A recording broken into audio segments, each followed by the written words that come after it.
Briarwood, Pennsylvania. That's right.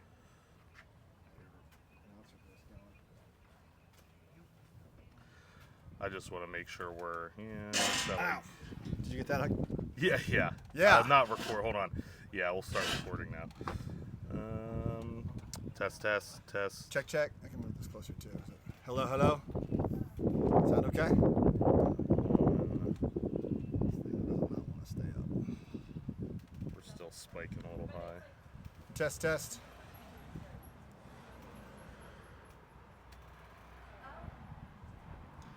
The quick brown fox jumped over the lazy dog.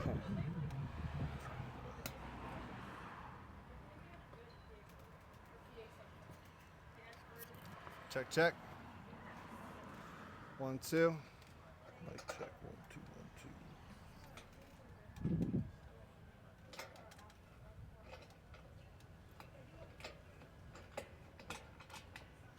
We're gonna generally put it.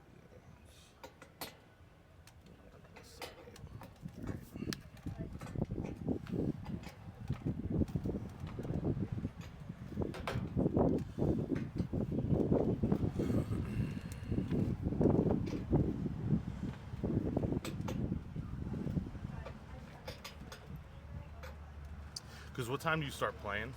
6. So I'll probably have to set up around soft 5. Yeah, for sure. Cool. And are you live and recording? Yeah. On your end? Double check, but yeah.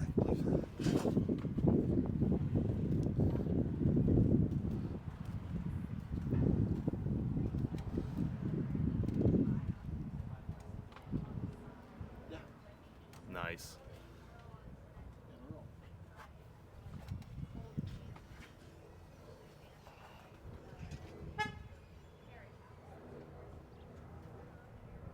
Live and direct. Live, coming to you from the streets of Irwin, getting some stairs here on the patio of White Tree Cafe and Coffee House. I guess we're just going to dive right into this thing. We're right around the 2-minute mark. All right, good afternoon, Josh. Thanks for joining me, man. It's good to see you. Pleasure. It's been a number of years since we've known each other. Yeah, a couple, 2-3 years. Music is what brought us together back in probably fall of 2009, spring 2010, somewhere around there. Yeah. And here we are coming up on 15 years later, and different paths that led us both here, but it's nice to get reunited and nice to see you out there on the guitar, on the mic, getting the people going, making the folks still going for it. Making the folks take a drink when they request a song and you don't know it, but that's a tale for another day. Sure. Out of curiosity, as we just kind of dive into this thing, how'd the music game start? What's the origin story of Josh Corcoran as a musician? Like way back? Yeah, let's go all the way back. Oh, okay. Way back would be the first thing I can remember, like musically, like really like getting absorbed by was the Beatles. And I want to say like the Beatles anthology was coming out, and that would have been pause for car. That may have been like, I don't know, 1996. I can't remember. I just remember that I wanted to stay up to watch this show. My parents were like, "You can watch it." Like as a kid, you're like, "Can I stay up late?" And then the Beatles came on, and it's pretty wild looking back at that experience I had back then, because even though it was sometime in the 90s. I basically had the same experience as kids in the 60s seeing the Beatles on the Ed Sullivan Show. Yeah. It was that like monumental to me at that time. And so that made me want to play guitar, and I just kind of kept, on that pathway until I had one, and, played casually early on, learned a couple chords with the guitar lessons that came with the guitar. And that was cool for a while. It really wasn't until years later that I recall my sister's friends getting into Dave Matthews Band, and around I think one of them loaned me Live at Luther College, and hearing those riffs and stuff, I was like, I want to learn how to play that. And that's really what kind of got me all in, was learning some of those songs early on. And so yeah, music's always kind of been around in that regard. It's always been part of my life, regardless of what I've been up to. And I always had this dream of playing music for a living. I just always have been at it. And so it's kind of found its way into my life in a lot of different chapters that have come and gone. And it's crazy, you know, to be at this stage now. Like there's times where I thought that was over. Yeah. So to be sitting here now talking about it, very much in it, is like, it's like, oh, music, you got me. You know, like I can't quit you. I can't quit you. How old were you when you had that first guitar? I always think I was around 12 maybe. Okay. 12 is the age I always say, but it may have been earlier than that actually. Yeah. So I can't quite recall. But So if we're ballpark around 12, when did the first band come into fruition? elementary school, the first talent show performance was like I want to say like 5th grade, and I remember that very clearly. Me and my friend Matt Beecroft, great friend of mine, he wanted to play Purple Haze by Jimi Hendrix. Yeah, just real simple one. I wanted to play an original, and we ended up doing a mashup of my original and Purple Haze, which I think was awful. And then, you know, bands kind of started again in middle school. Was it middle school or high school? Middle school, a couple bands. When I got to high school, a pretty interesting thing happened, which is that, back up. It was middle school. In middle school, we had this English teacher that put on the school play. And she came up to me and she was like, Josh, I heard you have a band. And I said, yeah, I have a band. I did not have a band. And then I went to my friend Jared and I was like, hey, you're in my band. And so we got to be the band in the school play, which there was a big theater thing in our hometown of Lancaster, and like that middle school play, as silly as it sounds, was a big deal. But what it let us do was get out of class to play music every day, and that kind of started this pathway of like playing. And that teacher, her name was Mrs. Fisher. That moment and that interaction with her was monumental for me, and she's now famous because Jonathan Groff, who went to our school, Get out of here. shouted her out about her telling him he could make it, Holy cow. in theater. So she's a pretty amazing person, and I also kind of attribute my music career to her being like, you could do this. Yeah. So, Jonathan Groff went to high school with us, and obviously people know him now as, being in Hamilton or Frozen. Yeah. Great person. So yeah, we had a really cool like creative area in Lancaster where I come from, and playing music early on in bands was just like, it was just like, of course I would be doing that, Yeah. So, and as you know, not to like cut to the chase, but Table 10, the band that I started at Penn State, one of the players in that band was Jared from back then in middle school. So it's crazy that came full circle later on.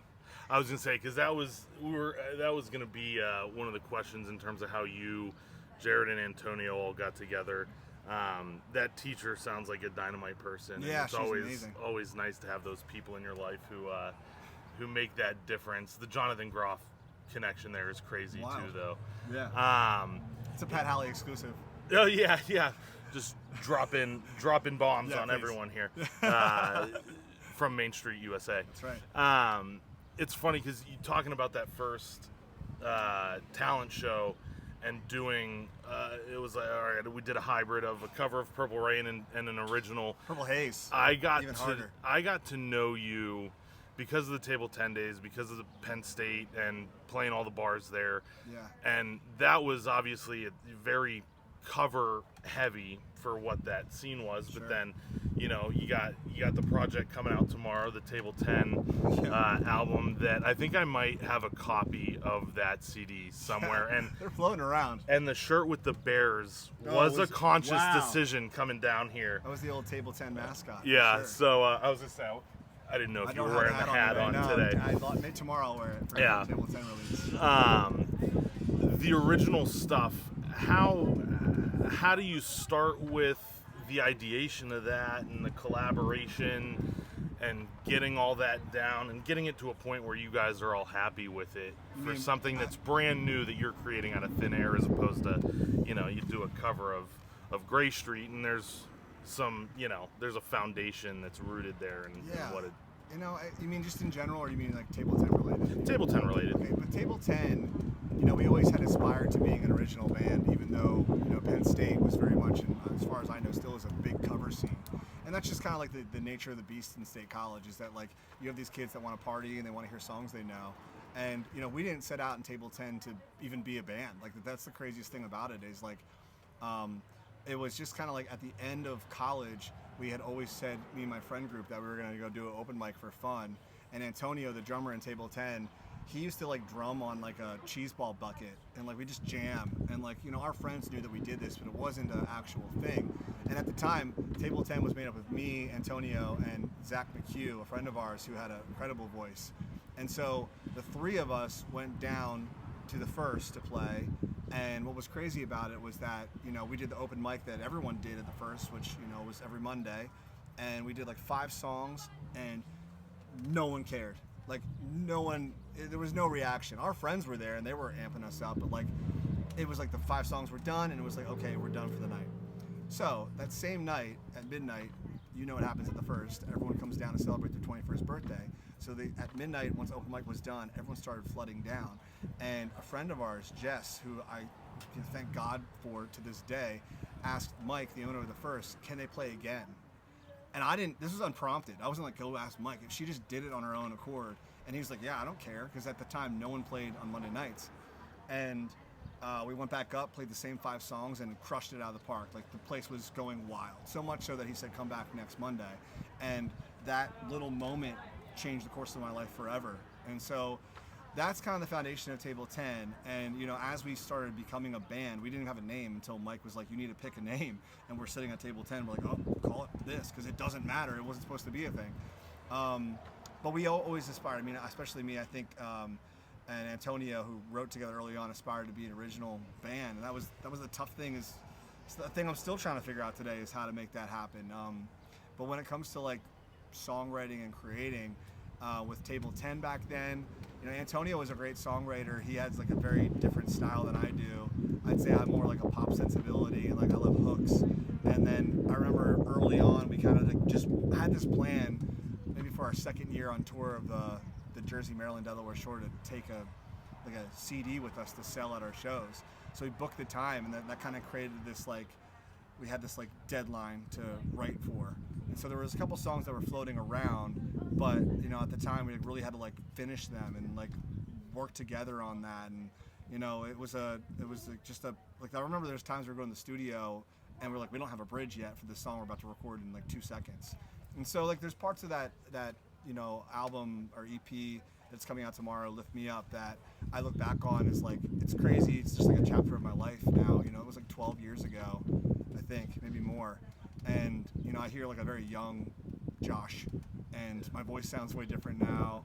You know, there's things that are rushed, but like there's like just an innocence to it that I love. And you know, a lot of our friends have kept that like alive on their CD players in their car and stuff like that. And so part of it was just like, hey, let's put this out there in the world. Now that I'm releasing music so regularly, why not have this chapter available to anyone that would even care to listen, which I don't know if anyone will, but like for me, it's cool to have that. So yeah, songwriting in general back then was trying to be collaborative and trying to figure out how to make a song that people, you know, would enjoy. And you know, it's still a process today of trying to uncover, you know, the balance between making something with the intention of people liking it, which I've kind of left behind, and now just making things that I enjoy is kind of the journey that it's become. Yeah, that's a cool process, and it's cool to have seen this arc where those Penn State days, you're in the basement of the First, you might have some people taking videos that they post to Facebook, that sort of thing. Grainy videos. Very grainy videos, yeah, 240 pixels, that sort of thing. What content looked like back then and what the project was in that setting is obviously very different from the world that we live in today. I know that you've never stopped playing music, but I know that it's had a different level of weight in the total picture of what life is. And it's awesome seeing you kind of come back and working on these projects like Spare Change we were talking about a little bit ago. One of the former projects that I think was super cool, to now doing Josh Jams and Instagram and TikTok. How does that atmosphere, that general ecosystem change the way you approach music and approach these original projects then compared to now? Yeah, I mean, I think it's been sort of like an ongoing discovery. Like there's times in my life post Table 10 where music was definitely not the priority the way that it is now, you know, where it's like, you know, a big part of what I do in my living. But, you know, I had this trip with my wife to St. John, the Virgin Islands, that I've mentioned a couple times over the years, where I, again, wasn't playing music out regularly, and my wife was like, we should go to this open mic night. And I was like, I don't know, open mic night, that sounds awful. Not because the place was awful, just I get this picture in my head of me playing a song and no one caring at all. But she's like, no, let's go. So we go, and there's this like happening reggae band playing at this bar called Miss Lucy's, and they like rocked. And I'm like thinking to myself, okay, they're probably all booked up. They're like, no, come play. And so I got on stage with them and played like 2 songs. But like that moment, playing with them, being back at the beach, it was like this like light bulb moment. And the people at this place were like looking at me as if they, you know, someone famous walked in.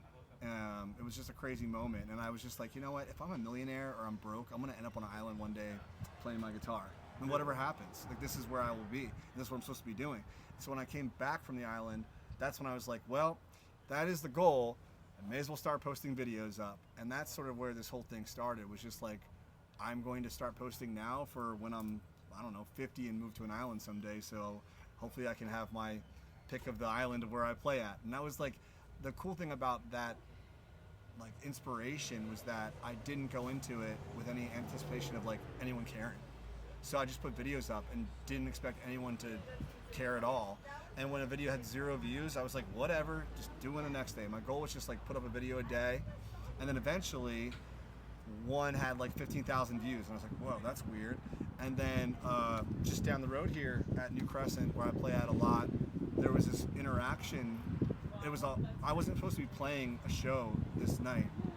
I sometimes will go out to my venues I play at and just pop up for fun and, you know, have a spontaneous night. And that's what this was. So I walked in to play, and word got out at this brewery that I was going to show up. So people were there in anticipation. And as I was setting up and getting ready to play, this guy was yelling out for Everclear. Maybe you guys have seen this video. And he's going like, come on, sing it, Josh, sing it. He's like my champion. He's like, this guy's so good. Like, he wouldn't stop talking. And at this point, I had done enough videos that in this moment, this is where like the switch was flipped for me. Because the old version of me in Table 10 would have been like, shut the heck up. The new version of me was like, oh, this is going to be hilarious. And in real time, in that moment, I was like, you can see me at the end of that clip kind of like baiting him by the end of it. And that's where like things sort of changed for me, is like, I feel like I can't fail in a way, because even if I fail, it could be funny or entertaining, you know? So like that sort of like took the gloves off, and that video did like, I don't know, 200,000, 500,000 views. And at that point, again, it was just like, felt like a fluke. And then all of a sudden, through the lens of the content, did I start to understand the parts of my show that people found entertaining, the things I do that people actually enjoyed.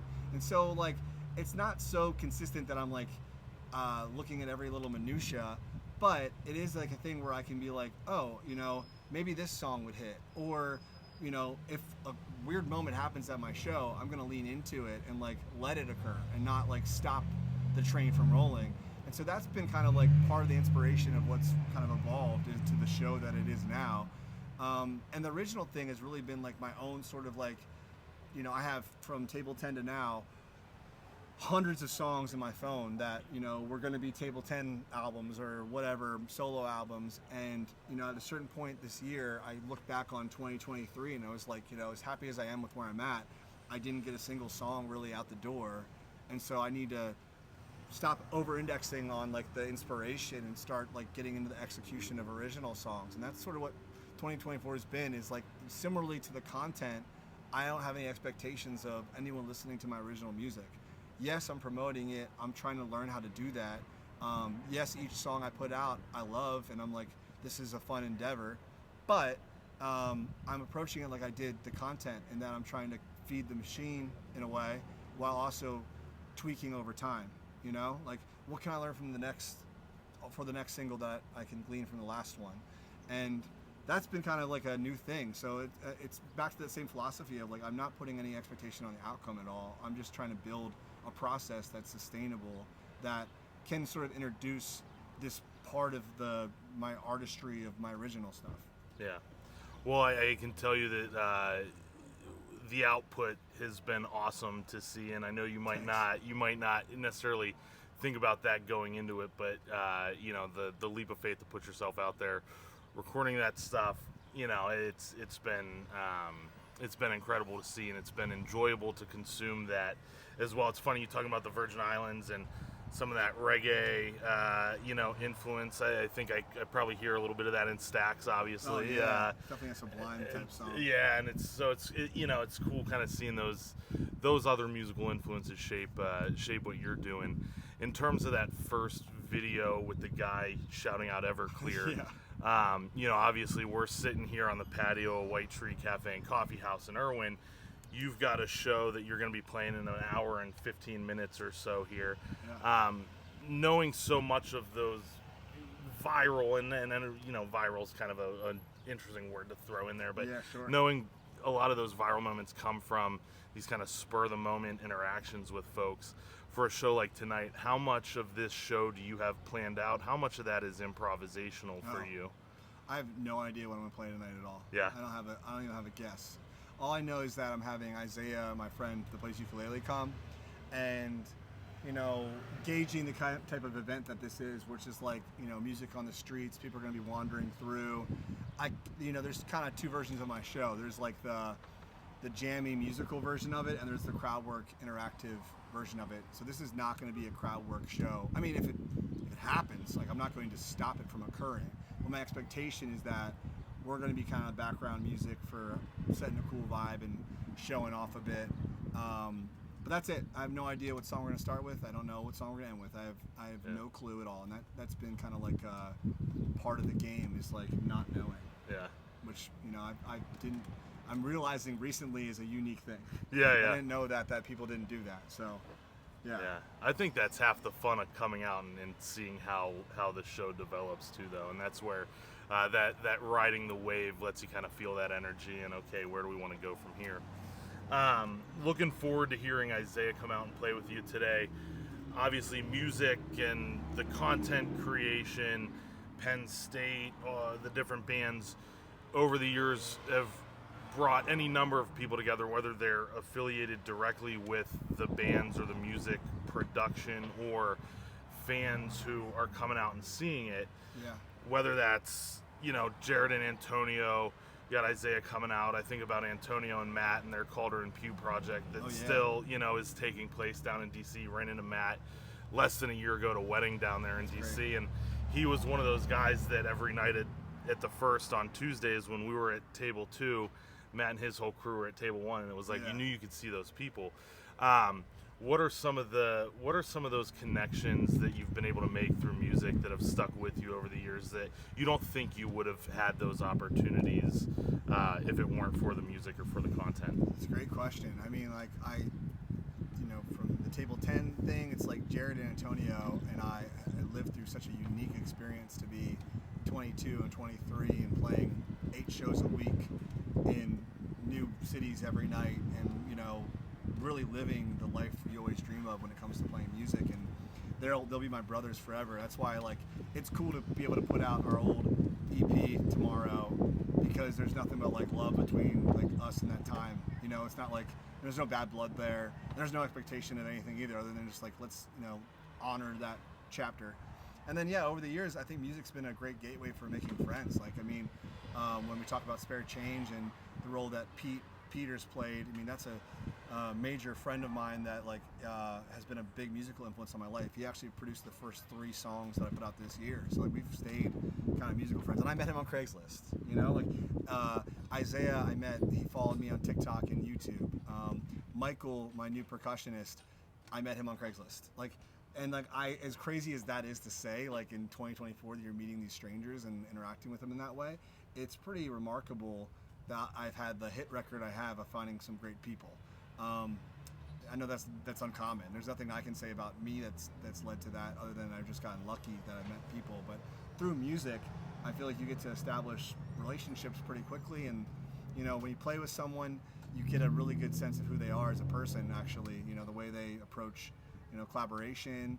And so like you're able to make fast friends. You know, I have not known Isaiah that long, but I feel like I've known him for a long time, just because we've had now, I don't know, 10 hours of playing music together, which is like speed dating in a way, that you're like cutting to the chase of like a relationship, that you have a level of trust that's established, you have a level of collaboration that occurs.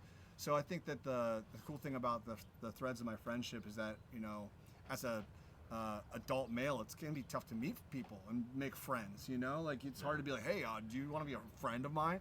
But through music, it kind of gives you an opportunity to meet these people, and that actually extends to like the service industry. Like I play at a lot of places, breweries, bars, wineries, that kind of thing, and those people, like, I always have a affinity for, because I feel like I get to see a bit. I get to be a part of the team for a night and peek behind the curtain a little bit. So really, music's been the thread that's allowed me to have a lot of great relationships, make a lot of good friends. And I also think that like putting out the content, the Josh Jam stuff, is sort of like people feel like they know me already, because they have so many more touches to me before they even meet me. So like, yeah, you get to kind of get a taste of my personality, my humor, those kind of things that are kind of publicly on display. And so it's kind of like a speed ramp, I'd say, to friendships. I mean, like, look at us. I mean, we've stayed in touch this long and been friends over the years. I mean, I owe the fact that I played a thon to you, putting an email out there, like even suggesting it to the team. So like, if it weren't for music, we would never even known each other. No. So like, that's what's cool about it. And like, I don't even think about that when I think about you as a friend. I'm not like, oh, that's my musical friend. It's just like my friend Pat. So it's cool to have that, like, music, the experience I've had with it has played such dividends in my life, in ways that, are more than just like the notes that are played. It's like, it just reverberates in really cool ways. Yeah. I'm grateful for it. Well, that's where, you've always been a very positive person and great energy, and it's very genuine. And I think, if you can surround yourself with people with similar values and the similar personalities. I'm realizing I'm trading beverages. I'm like sipping this one and that one. No, they're all, you stay hydrated. Preserving the voice is all it is. If you're counting, every time I take a sip, you can take a sip too.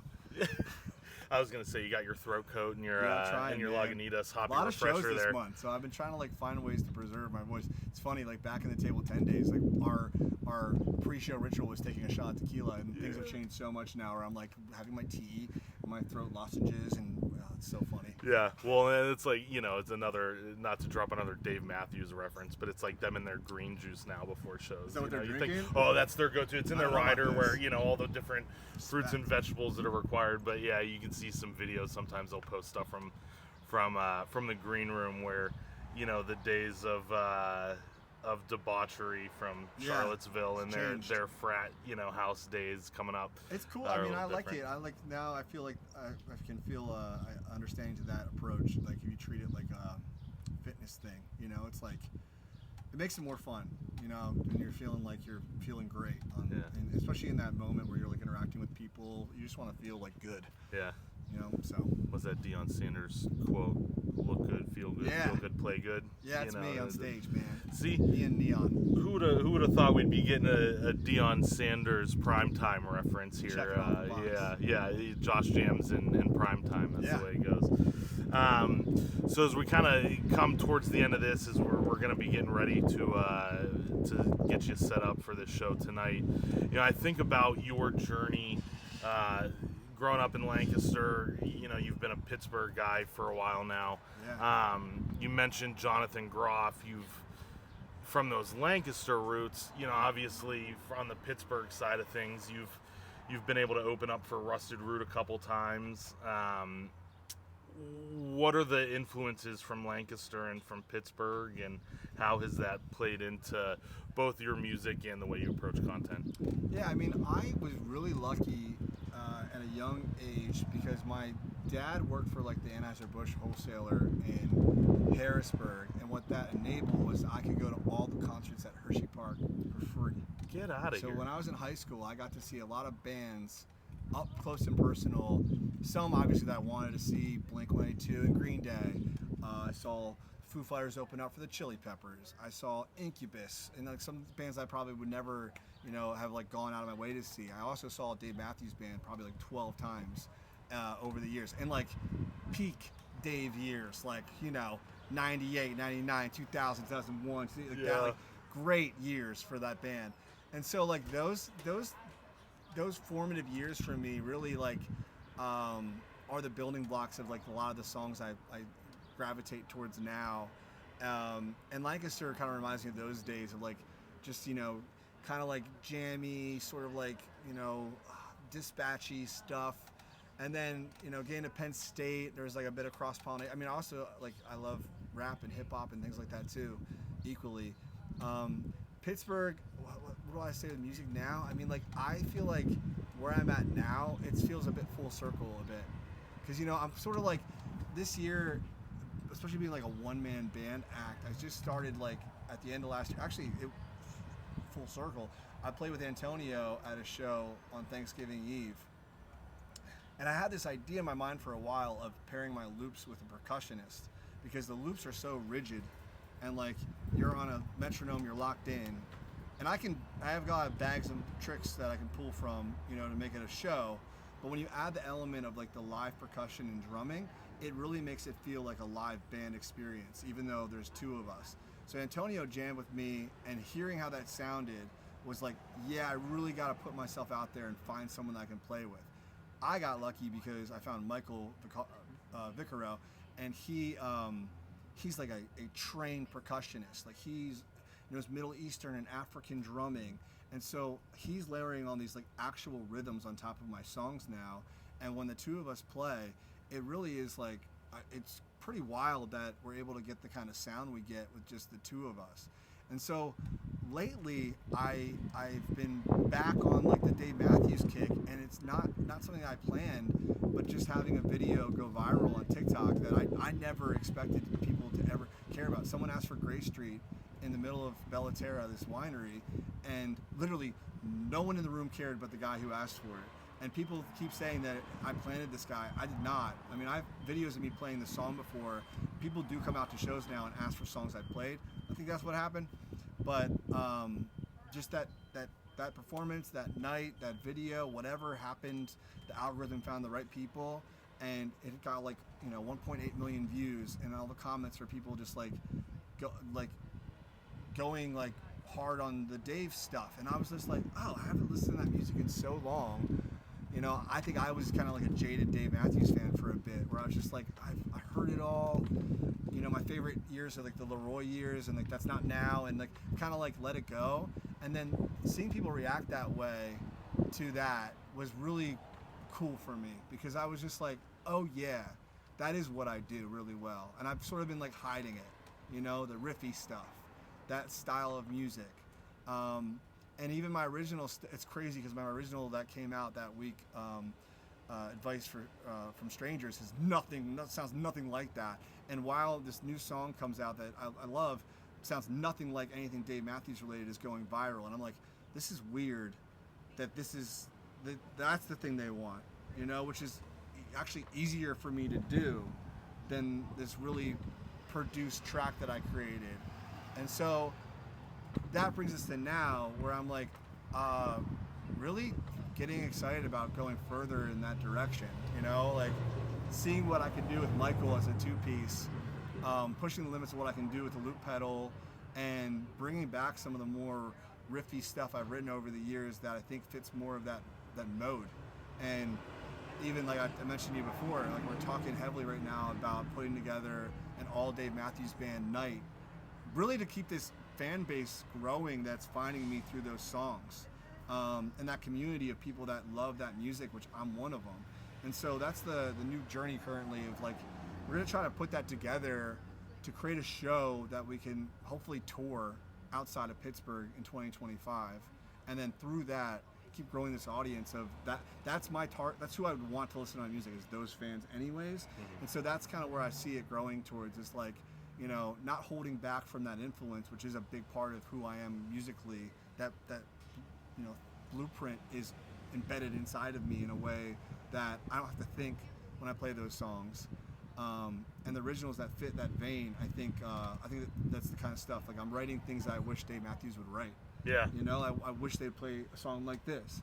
And so I think it's going to be interesting to see what that leads to. And I mean, back to the practice of putting content out and having no expectations, I really do not know.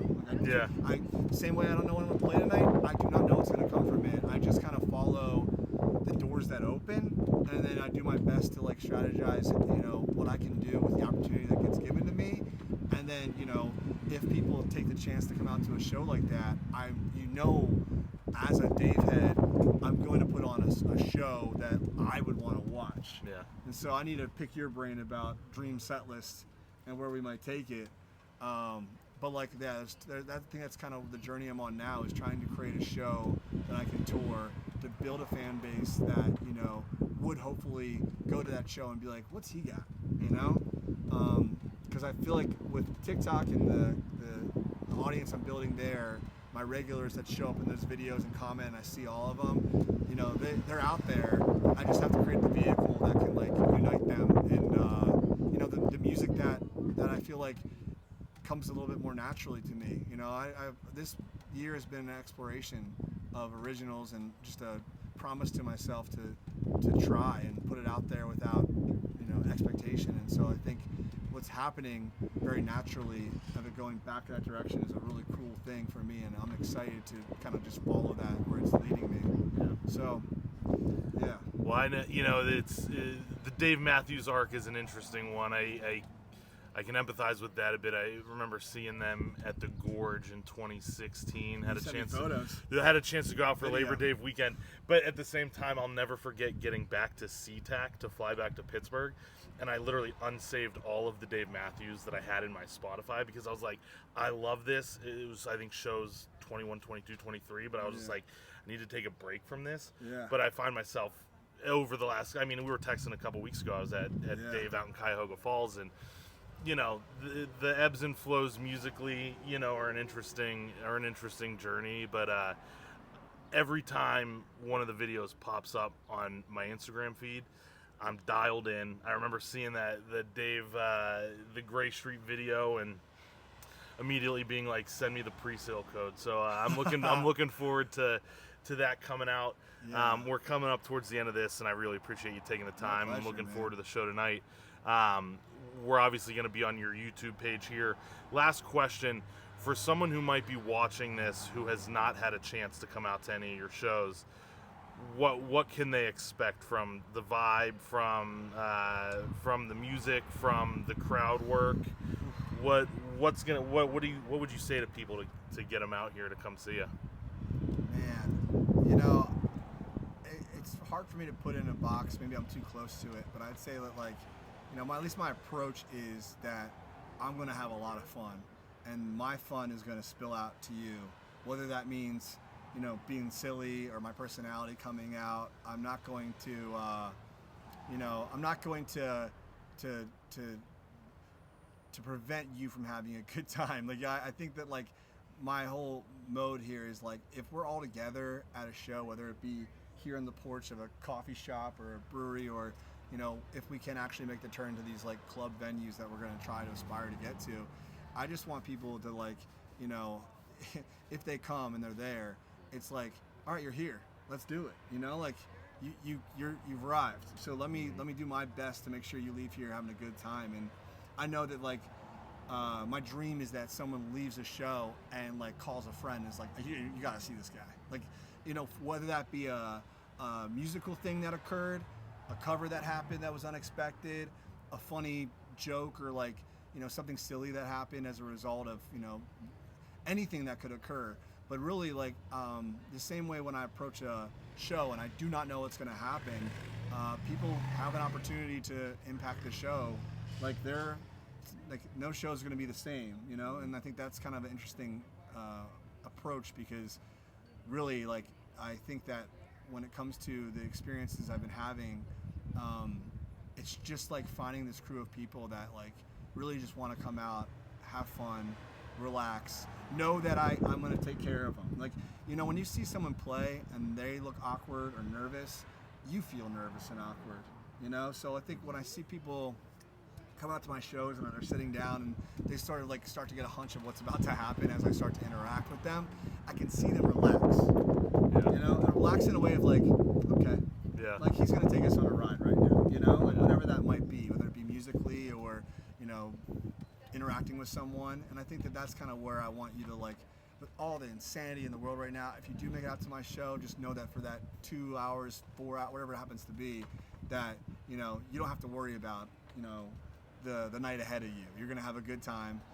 I'm going to do everything I can to put on a show, and hopefully you leave there telling a friend about it.